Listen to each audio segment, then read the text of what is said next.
ലാ ഇലാഹ ഇല്ലല്ലാഹ് മുഹമ്മദുർ റസൂലുള്ളാഹ് എഴുതിയ പതാക പുതച്ച് പെണ്ണുങ്ങളും ആണുങ്ങളും തിമിർത്താടി. കഴിഞ്ഞപ്പോൾ അവരെന്ത് ചെയ്തു? ബിസ്കി ഷാപ്പ് ഉദ്ഘാടനം ചെയ്തു. ഹലാൽ ബിസ്കി.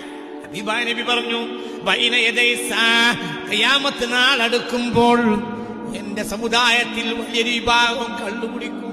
കള്ളു കുടിക്കാൻ വേണ്ടി അവർ എന്ത് പറയും? പുതിയ ഒരു പേര് വെക്കും. ഹലാൽ ബിസ്കി ഒരു പുതിയ പേര്. ഹലാൽ ബിസ്കി. ഓ ഹലാൽ ബിസ്കി. ഓ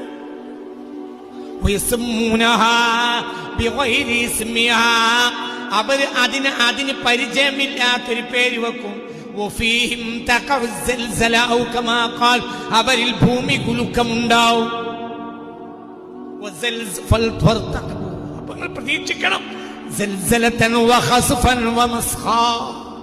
അവരിൽ ഭൂമി കുലുക്കമുണ്ടാവും.